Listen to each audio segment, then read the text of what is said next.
Pai, te dou graças, eu te honro, Pai, porque o Senhor é bom. Porque nada foge ao teu controle, estamos debaixo da tua mão. Nós te buscamos, nós te honramos, nós te glorificamos, Pai. Toma nossos corações em o nome do Senhor Jesus. Dá-nos tua palavra em o nome do Senhor Jesus. Amém.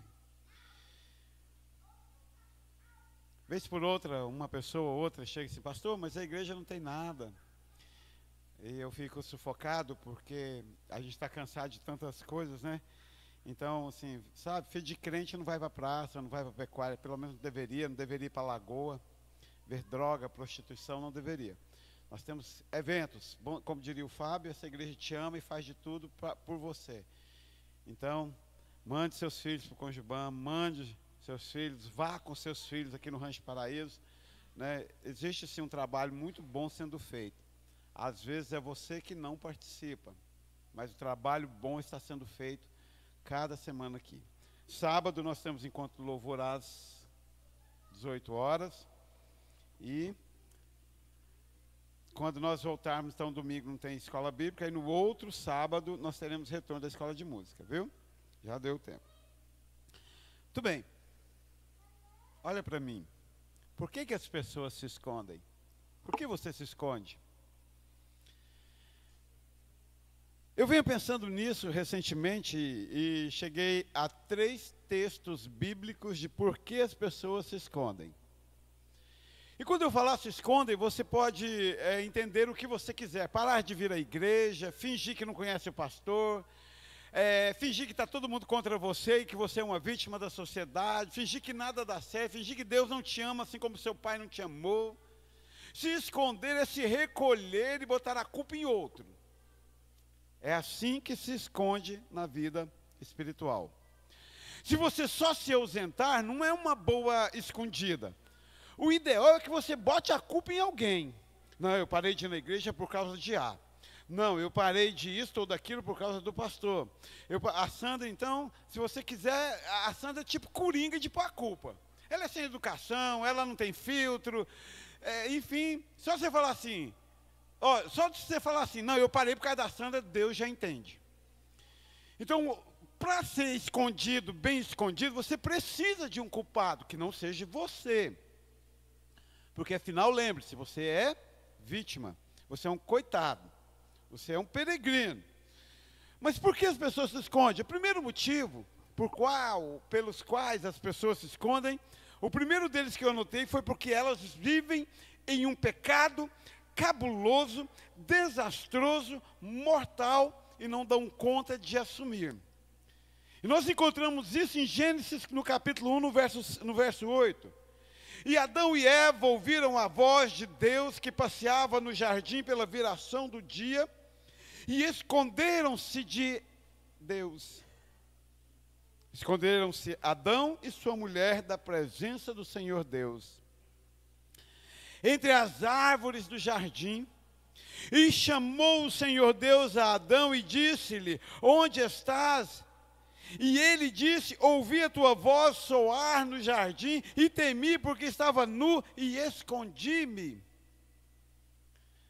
Os primeiros motivos pelos quais as pessoas se escondem, é porque elas estão em pecado. Seja lá de qual for a ordem sexual, financeira, moral, intelectual, social, enfim, elas erram e elas se escondem e jogam a culpa em outro. E assim foi a história de Adão e Eva. Quando vocês lerem o capítulo 1, vocês vão ver que eles começaram com um joguinho de Adão olhar para Deus e dizer, foi a mulher que tu me destes, ela comeu da árvore, não fui eu, foi ela. Eu sou uma vítima, então eu me escondi. Eu acho interessante que Eva comeu em primeira instância do conhecimento do bem e do mal, mas Deus se dirige a Adão. E Adão se justifica. Foi a mulher que tu me destes. Vocês sabem uma coisa incrível? A maioria expressiva dos teólogos concordam que se naquele exato momento Adão tivesse olhado para Deus e dito, Deus, nós pecamos, perdoa-nos. Deus teria pego um cabrito ali, sacrificado, espargido sangue sobre a terra e dito, estão perdoados, vamos recomeçar. Então, na verdade, mais do que comer do conhecimento do bem e do mal, o que trouxe ruína à humanidade foi a incapacidade de arrepender-se, de reconhecer que havia um pecado. Sua incapacidade de retomar o caminho de Deus não é por causa do que você fez ou deixou de fazer, é por causa da sua incapacidade de reconhecer o teu pecado e dizer: Deus, perdoa-me. Porque reconhecer pecado e dizer: Deus, perdoa-me, é muito mais difícil do que esconder-se. As pessoas se escondem então porque estão em pecado. No segundo lugar, as pessoas se escondem porque estão deprimidas. Primeiro livro de Reis, no capítulo 19, no verso 9. E ali entrou, está falando de Elias, o profeta, entrou numa caverna e passou ali a noite, e eis que a palavra do Senhor veio a ele e lhe disse: que fazes aqui, Elias? Incrivelmente, Elias se deprime, ele olha em sua volta, ele diz: não restou senão profetas de Baal, não há gente fiel, não há homem e mulher que sirva a Deus, somente eu estou sendo perseguido por Acabe e Jezabel, estão todos contra mim, e eu não tenho mais forças para levantar, lutar e propagar a palavra de Deus, eu vou me esconder em uma caverna. E assim Elias entrou ali na caverna e se escondeu. Vocês viram no texto de Gênesis, quando nós nos escondemos porque pecamos, o que Deus faz? Ele vem e diz: onde estão vocês? O que fazem aí de trás da moita? O primeiro esconderijo foi árvores, foram moitas de vegetais. O segundo esconderijo, o de Elias, Deus faz a mesma coisa, ele desce e pergunta: o que fazes aí, Elias? E o esconderijo foi a caverna. Eu acho interessante essa dinâmica, porque os homens continuam se escondendo e tentando se esconder de Deus. Sabe, criança? As crianças, elas têm, o Winnicott é um pensador infantil, ele diz que a criança gosta dessa brincadeira do esconde. Ele fecha os olhos, ele entende que o universo inteiro não o está vendo. Ele não, quem teve filho ou quem conviveu com criança já brincou disso, ele se esconde fechando os olhos ou tampando a cabeça. E ele acredita que o universo inteiro não o está vendo, porque é o inverso. Ele não está vendo o universo, mas ele acha que o universo também não o está vendo. Essa é a dinâmica do homem. Ele vai para de trás da moita e parte do pressuposto de que Deus não o está vendo, porque ele pecou. Ele vai para dentro da caverna e ele se esconde como Elias, porque está deprimido, e ele parte do pressuposto de que Deus não o está vendo. Perceberam que em ambos os casos Deus desce e pergunta: o que fazes aí? Você acha que para você a pergunta de Deus é outra? Não, não é. Continua sendo a mesma. O que fazes aí? Por que você está se escondendo? Que infantilidade é essa de achar que eu não te vejo? Eu acho isso incrível no ser humano, no cristão. Ele cisca, apronta, acusa, arruma culpado, se esconde e acha que o universo não o está vendo. Sabe uma coisa interessante da psicologia de Adão e Eva? Eles partiram do ponto que estavam seguros de trás da moita. Deus não vai nos ver. Sabe o que eu acho interessante em Elias? Ele parte do pressuposto que ele está seguro dentro da caverna. Ninguém vai me ver. Posso morrer em paz. Esconder-se é infantil. Esconder-se é uma brincadeira de criança. Esconder-se pressupõe falta de hombridade. Homem e mulher de Deus olha para Deus e diz: Senhor, eu pequei, somente contra ti pequei.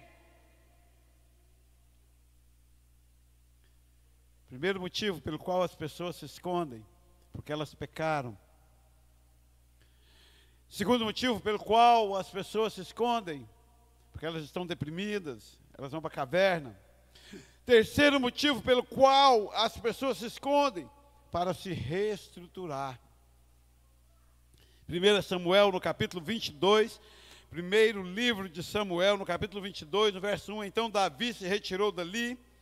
Nós tivemos Adão e Eva se escondendo porque pecaram, nós tivemos Elias se escondendo porque estava deprimido, e agora nós temos Davi se retirando e escapando para a caverna de Adulão.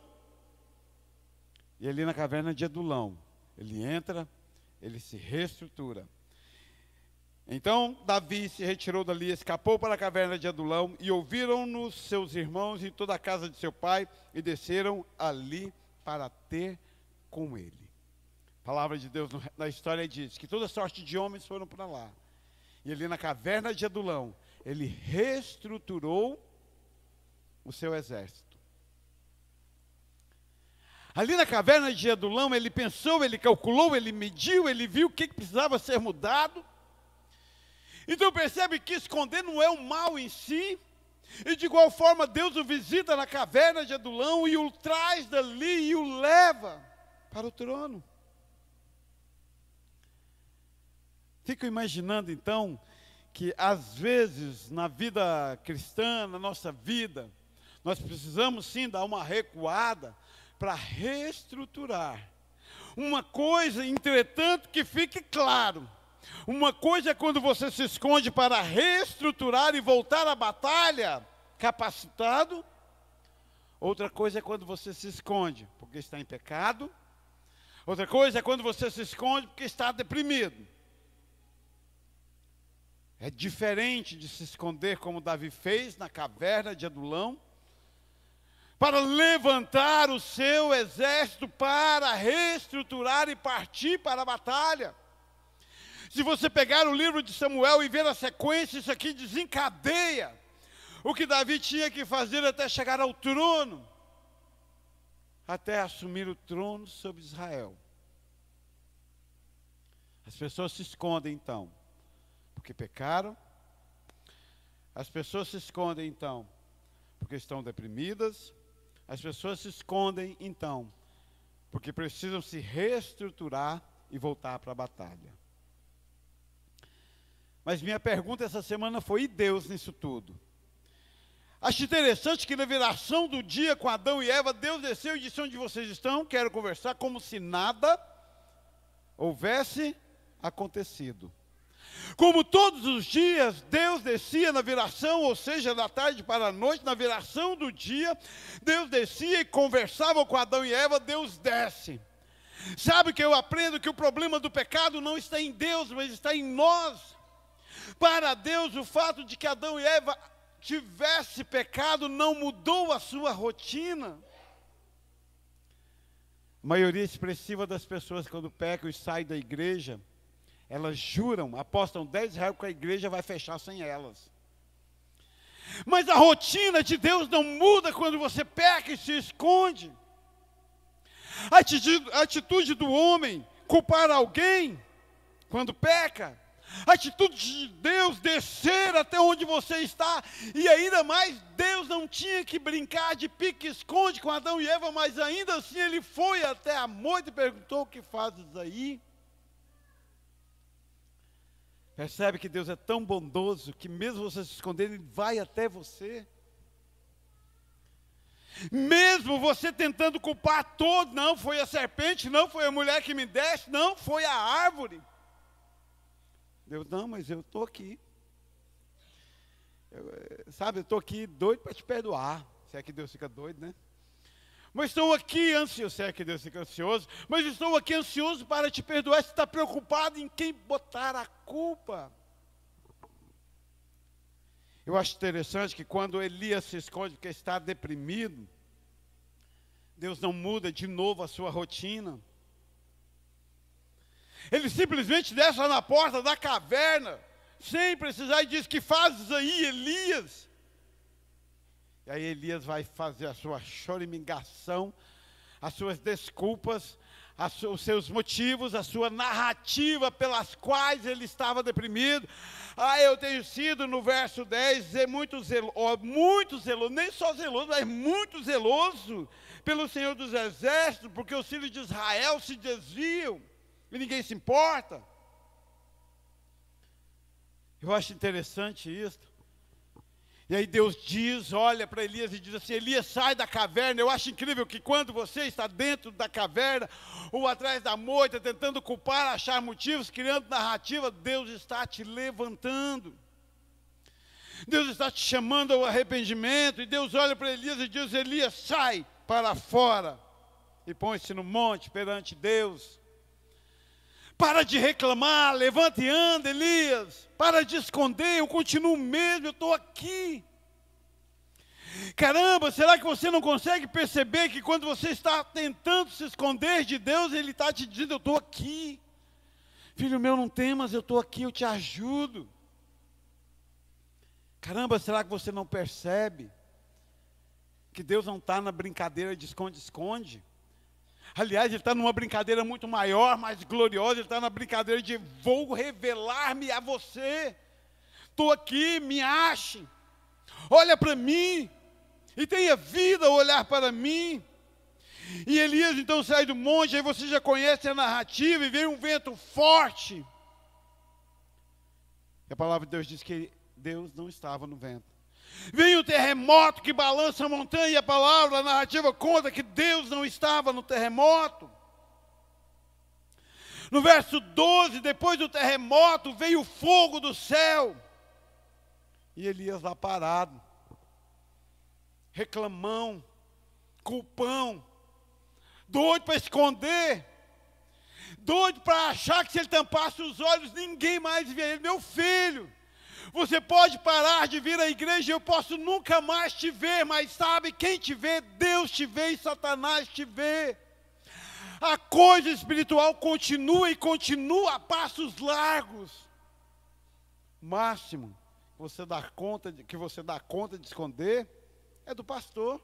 Deus e o diabo continuam te olhando. Veio o fogo no verso 12, porém também o Senhor não estava no fogo.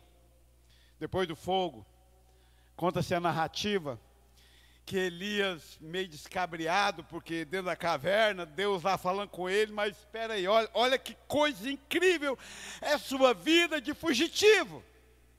Quem foi lá na porta da caverna e chamou Elias?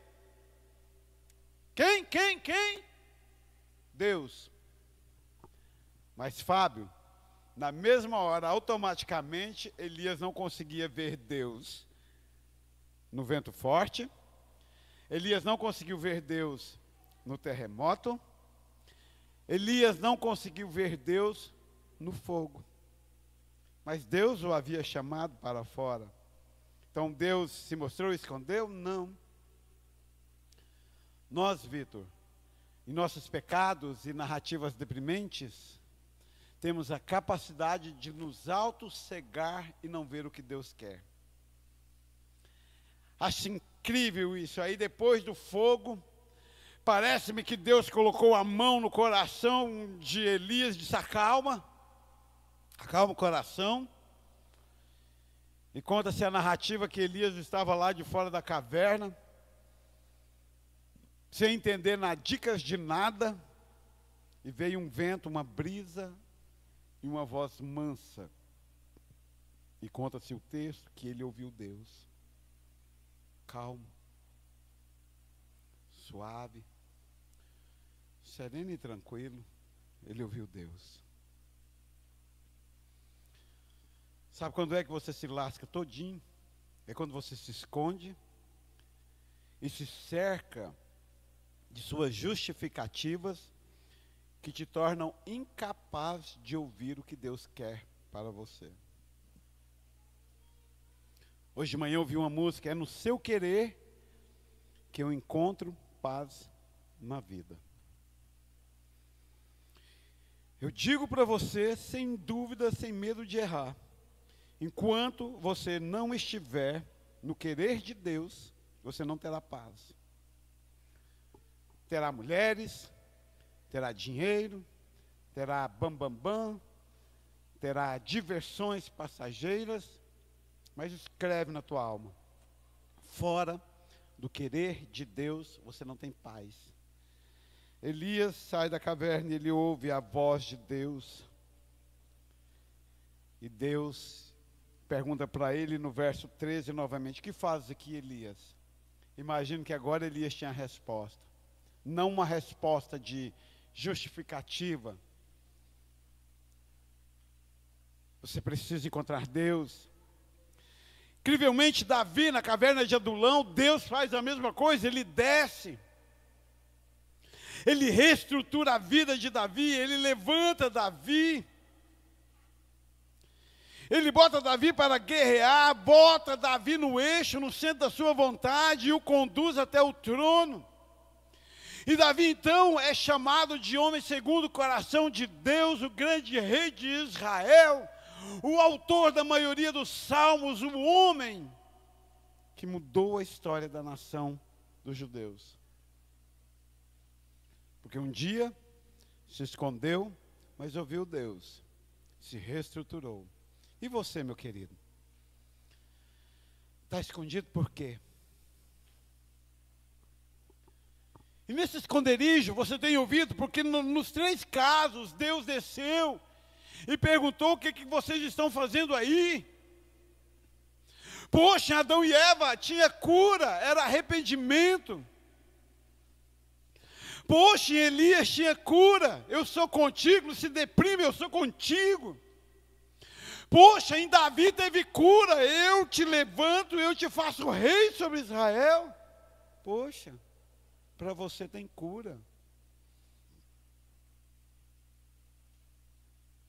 Falarei com temor, mas ainda creio. Eu ainda creio que Deus ainda não desistiu de você. Ainda tem cura para você.